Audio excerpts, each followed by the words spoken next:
Good evening and welcome to a special edition of Beyond the Podium. For the next half hour, we will spotlight the two majority party candidates for Missouri's seat in the U.S. Senate.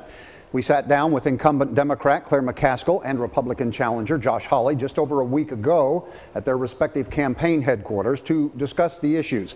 By the flip of a coin, we begin with Claire McCaskill from her office in Kansas City. I think Missouri has to make a decision. You've got somebody who is proud that I work in the middle, proud that I'm willing to compromise, proud that I work with people from the other party and actually get things done, versus someone who is very, very, very wedded to the party line. Now, he got into this race knowing that President Donald Trump had won this state by, what, 19 points? And that's a hill for you to climb, is it not? I mean, you voted against the tax plan. You look at the economy right now, and we're told that GDP is the highest in 4 years, and unemployment is the lowest in 50 years, and new business starts and new hires, and it's just one thing after another. And people would look at that and say, Claire was on the wrong side of that tax question. I don't believe I was. Why not? Because profits are way up for companies, but wages are flat. And you don't have to run a commercial and tell Missourians that. They know it. There are still thousands of Missourians trying to make it come out even at the end of the month. Hundreds of thousands. There's still hundreds of thousands of Missourians that can't afford to retire. And then importantly, there's hundreds of thousands of Missourians that need somebody who's not afraid of the pharmaceutical industry, because just when they may get a little raise at work, it gets wiped out because the greedy pharmaceutical companies are coming after them with unbelievable price hikes that are not backed up by any reason. So if you don't feel it, in your own family's budget, it's awfully hard to get excited. A lot of people at home, though, they got $1,000 in their pocket right after it happened, and they're feeling comfortable. I mean, what do you say to that voter who just, I'm doing okay? I haven't talked to that many voters who are really comfortable. They're worried about their health care coverage. They're worried about the cost of prescription drugs. They're worried about the cost of gas going back up. They're worried about whether or not they can afford to send their kids to college.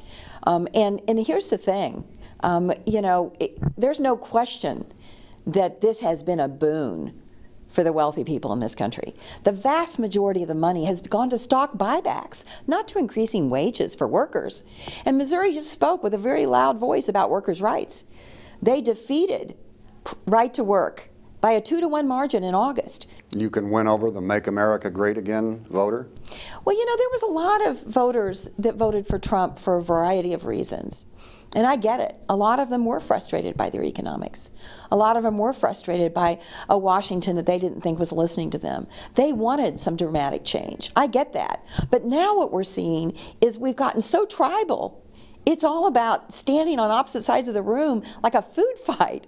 And I really hope Missourians take a look at who's standing in the middle and not participating in the food fight, but rather trying to make decisions based on the facts and not on party line. Health care. You want Obamacare left alone? Let it go as is? No, oh no. What change would you make? Well, first of all, we have a bipartisan bill that's ready to go. If Mitch McConnell will let us vote on it, that would bring down prices in the exchanges for people who don't qualify for subsidies and don't get insurance at work. That's a very important thing. Immigration. What do you say to the voter who wants to build that wall? I think what the voter wants is to secure that border. And that's what I want to do, with a combination of technology, more personnel, and some barriers where it makes sense. And we still are litigating some places in the wall that we tried to build 10 years ago because people don't want their farmland stolen from them by the government. And that's one of the issues, is where can we do barriers where it makes sense? I am not for open borders. There is no way that the Border Patrol agents would endorse Donald Trump and then Claire McCaskill if I was advocating for open borders. Do you not want census agents to ask people about their nationality in the next census? What I was most worried about was that the system was being politicized, that we were injecting partisan politics into the census. We've got to get partisan politics out of the rule of law. We don't want the FBI to be doing things political. I want to make sure that we respect the rule of law, and we don't want our census to be political. When we return, Claire McCaskill on the Supreme Court and the Missouri ballot issues, and still to come, our interview with Josh Hawley. You didn't vote for Neil Gorsuch. You didn't vote for Brett Kavanaugh. What do you say to the voter who supported both? Well, here's the thing. Both for different reasons, but in each instance, I did my homework. And I think it's important to remember on Kavanaugh that I made my decision before all of the drama around the allegation. I made my decision based on his opinions that he'd written. And the opinion that really caught me and stopped me in my tracks was the one where he wrote that he thought it would be constitutional for foreign interests to give unlimited money to influence our elections. Would you change the confirmation process? I don't think the nation has much more of a stomach for what they just saw. I think we've got to talk about how it happened and what happened. But I'll tell you what causes that. Not enough people in the middle. That kind of situation happens when you have hardcore partisans that are fighting politically instead of doing what's right for our country. State ballot issues. There are a bunch of them coming up in a few weeks. Let's just kind of run down the list here. Gas tax, Proposition D. You ready to raise gas taxes in the state of Missouri? I'm for it. Josh Hawley won't say. Somebody needs to let him know that if he got elected to the Senate, he's going to have to take a vote. And he's going to have to come down one way or the other. Missourians will respect you, even if they disagree with you, as long as they don't think you're playing games. They have a history, though, of voting against tax increases, even in the case where it would not affect them, like the last tobacco tax increase that was on the ballot. Yeah, no, I understand. This may not be the most popular position I've got, but it's the right thing to do for our state. That's why Governor Parsons is campaigning for it. That's why Lieutenant Governor Kehoe, from your listening area right there in Jefferson City, that is his #1 priority, he told me, was getting the gas tax passed. The last time we had this bipartisan support, that was back when John Ashcroft was governor. And they came together and we got resources. That's the last time we got more money for our roads and bridges. It is really important that Missouri not get left behind. Our advantage in terms of economic development is our location in the country. If we don't have the infrastructure, we'll never attract the jobs. You support minimum wage. A lot of people say it just makes employers hire fewer people. I disagree that it makes people hire fewer people. You know, we're not getting wage increases. We're not. And if anybody thinks this very reasonable proposal that over years raises it to 12. It doesn't immediately go to $12 an hour. It goes 85 cents a year, year on year. And it's the right thing to do to raise the minimum wage. Once again, Josh Hawley is against raising the minimum wage. Amendment 1, that's mostly about the redistricting portion. People say it concentrates, critics say it concentrates too much power in the hands of a redistricting czar, a person appointed by the state auditor. You support Amendment 1? Yeah, you know who's saying that?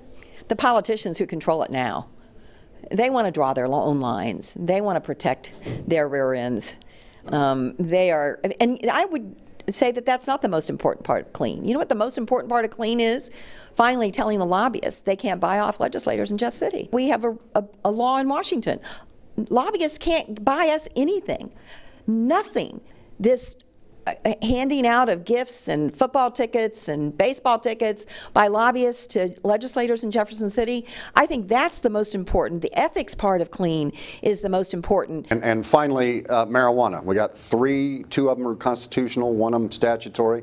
You like any of them, all of them, none of them? I don't like the one where a private individual has funded the campaign and they would be in charge of where the money went. Amendment 3. Yeah, Amendment 3. That worries me a little bit. But I do believe it's time that we legalize marijuana for medical purposes. So I will be supporting the others. Final thoughts for the voters before we say goodbye. Yeah, I know that, you know, I can be obnoxious and pushy. And I know that I'm probably not the most beloved elected official in Missouri. I get that. But I work hard. I really respect and love this state, even those people who disagree with me. And I do work hard in the middle to try to get things done. And I would really appreciate everybody's vote. We caught up to Republican Senate challenger Josh Hawley at his campaign headquarters in Columbia. That interview when we return. You got into this race just about a year ago. Yeah. You announced just about a year ago.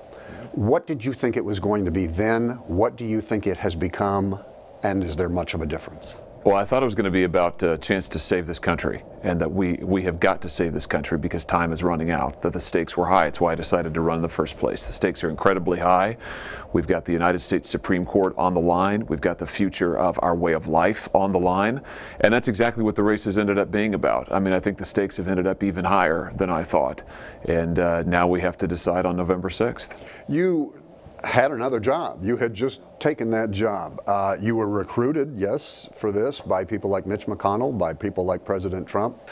The other side has already found old commercial material of you talking about career politicians in Jefferson City. Why wouldn't a voter out there look at you now and conclude the same thing about Josh Hawley, that he's just a man climbing the political career ladder? I hope I'm responding to the need of the hour, which is great to have somebody who's actually going to serve this state, somebody who's going to go fight for this state. You know, if Claire had done her job, none of this would be necessary, but she hasn't. Let's clarify the lawsuit in Texas. You have said that you certainly want insurance companies to be obligated to cover pre-existing condition, but if you get rid of Obamacare before you replace it with something else, are you not putting those people, we're told 1.5 million in this state alone, at risk? Look, the lawsuit is about getting rid of Obamacare. It's about doing what Republicans have pledged to do for years and what Missourians need us to do, which is to clear away the failures of Obamacare that are forcing Missouri families to pay 145% price increases in their health care. People come up to me all the time and they say, we're having to get a second job, we're having to send a spouse back to work, we're having to skimp on this or that for our kids in order to pay for our health care. That's because of Senator McCaskill. Now, you have advanced your own proposal for dealing with health care. This is a program where you buy private insurance and then that money then goes to the state and then it comes back to the private insurance company? No, in the state of Maine, the way they've done it is folks buy, it's private insurance, and they buy, Maine citizens buy private insurance, and then those with pre-existing conditions, when their costs exceed, say in Maine it's about $10,000. When those with pre-existing conditions, their costs exceed $10,000, the Maine government guarantees those costs, covers those costs from that point on, and that makes sure that those prices for those with pre-existing conditions can stay the same as everybody else. Tariffs. 1 out of every 3 rows of soybeans grown in this state goes to China, and China is having an effect. July beans, $8.30 down from $10.60 in April. This is hurting Missouri soybean farmers, is it not? Well, the White House didn't start this trade war, and Missouri farmers certainly didn't start it. China started it, and they didn't start it this year. They didn't start it last year. They started it 2 decades ago. They started it when Bill Clinton allowed them into the World Trade Organization. They have systematically, the Chinese government, systematically abused the free trade system to rip off American workers, to rip off the American middle class, to rip off American farmers, including Missouri farmers. So my view is this: if we're going to be in a trade war, I'm for winning it. And I'm proud to have a president, glad that we have a president who says, I'm going to try and win this thing, and I'm going to try and go out there and win it for farmers. You know, the replacement for NAFTA, the new Mexico-Canada agreement, that's a big win for us. 2/3, actually almost closer to 3/4 of our exports out of this state go to Mexico and Canada. Net neutrality. This administration has gotten rid of that requirement. Wrong idea, right idea? You know, I'm not so sure it was the right idea to get rid of it. I mean, I have to say, look, you've got these corporate giants on both sides, right? I mean, this is a sort of a fight between these big corporations, both of whom are probably standing to profit in some way. So I look at what's good for the consumer, and it seems to me that net neutrality is a rule that may well benefit consumers and be good for them. So, you know, I think we should take a closer look at it.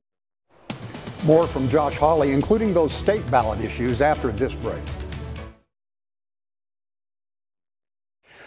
You are a candidate on this ballot. You are also a voter going into the polls in the state of Missouri in a few weeks. Let's run down those issues real quickly on the ballot. Amendment 1, Clean Missouri. The big spotlight is on the redistricting portion, but there's a lot of ethics reform for state lawmakers. Are you a yes vote or a no vote? Well, the ethics reform part is good, and I've already done that as Attorney General. You know, my first official act as Attorney General was to enact what I believe is the toughest ethics policy of any AG in the country. In my office, you can't take gifts from lobbyists, and when I mean you, I mean everybody who works for me. You cannot take gifts from lobbyists. You can't meet with a lobbyist unless they register with the state of Missouri. It is a tough policy, so I'm fine with that. I am not fine with taking away the power to draw political districts from elected representatives and giving it to some third-party entity that will be, I think, become just a political football. So you are a no vote on I'm a no Amendment 1? vote on that because of that. You have three choices on medical marijuana, Yeah. 2 constitutional amendments and 1 statutory proposition. Do you like any of them? You know, I'm in favor of medical marijuana for folks who are in serious, have a medical need for it, who are in pain, have other conditions that need to be treated. I think that if there is a proposal of those 3 that would put up sufficient guardrails, I've said that I will vote for it. That is a proposal that makes clear that it's for medical purposes only. I am not for recreational legalization of marijuana. I think that would be a serious mistake. Our law enforcement folks universally tell me that would be a mistake, but I will vote yes on medical marijuana that is circumscribed, is sensible, and that makes sure that it is for truly medical purposes. Which one of those 3 do you Well, I'll have to look carefully because there are significant differences between the 3. You ready to raise gasoline taxes to build roads and bridges? You know, my view on this is that, look, the people of Missouri pay almost 19 cents on the gallon already in gasoline taxes. They pay it to the federal government. The federal government has been, in my view, wasting that money. I mean, you go look at our roads and our bridges. I mean, what is the Highway Trust Fund being used for? It's being used for environmentalist projects and highway beautification projects. It ought to be spent on roads and bridges. So I'm not in favor of asking Missouri citizens, Missouri hardworking citizens, to pay more than they're already paying in gas taxes. Even though they're the lowest in the nation? Oh, well, but they're not the lowest federally. I mean, look, Missouri voters, Missouri citizens, it's all the same to them. It's all coming out of their pocket, and they're already paying for the federal government almost 19 cents. My view is you don't go ask folks to pay more until the money they're already spending actually gets spent in the right way. And finally, minimum wage. I'm going to assume you're a no vote on that, to increase the minimum wage. You know, I've said that I'm in favor of increasing the minimum wage. I'm going to vote no on this particular policy. What I want to see is actually 2 things. I proposed reforming the earned income tax credit to get wages up for not just folks who make the minimum, but everybody who makes below, say, the median. We already spend a gob of money on the earned income tax credit, which is a good program. It's not very well designed, though. I think we can do better and actually raise wages across the board for all those folks. But the other big thing is wage growth now at a 10-year high here in the United States. We are just beginning to see working families get some traction. Senator McCaskill and her party want to take all this away. They now say they want to raise taxes. They're going to raise taxes on the middle class. They want to throw into reverse everything we've seen. You know, it's no accident that while Senator McCaskill has been in Washington, middle class wages have been flat, working wages flat, jobs gone overseas. I do not want to see that happen again. We have got to continue the policies that actually get wages growing, and I'll fight for that. Final thought here. The knock on you from the other side is that you are a party line guy, that you are doing what the White House wants, you are doing what Mitch McConnell wants. You don't think for yourself. You will be a rubber stamp for the White House. Are you going to be a rubber stamp for the Trump administration? I'm going to be a rubber stamp for Missouri. My test is Missouri first, Missouri last, Missouri always. What is it that the people of this state need? What is it that they want? You know, so long as this president continues to pursue policies that benefit the people of this state, I'm going to be for him. And you know what? The people of Missouri voted for him by 20 points. They've made their judgment very clear. Senator McCaskill, on the other hand, she's with her party every time it matters. Votes with Chuck Schumer almost 90% of the time. He is spending tens of millions of dollars, Schumer is, in this race trying to buy this seat for her. And it's because she is a party line vote. Whether it's judges, whether it's tax cuts, whether it's farming regulations, she's with her party every time at the end of the day. And you know what? That's against Missouri. That's what needs to change. A final word in a moment. We want to thank both the McCaskill and Hawley teams for facilitating these interviews. These are hectic times in the final days of this campaign, and it wasn't easy to carve out time for us, so we thank them. Right now, the McCaskill-Hawley race is the closest in the nation. We encourage you to make a decision and to go vote on November 6th. That is just 2 weeks from now. For KRCG 13 News, I'm Kermit Miller. Have a good evening.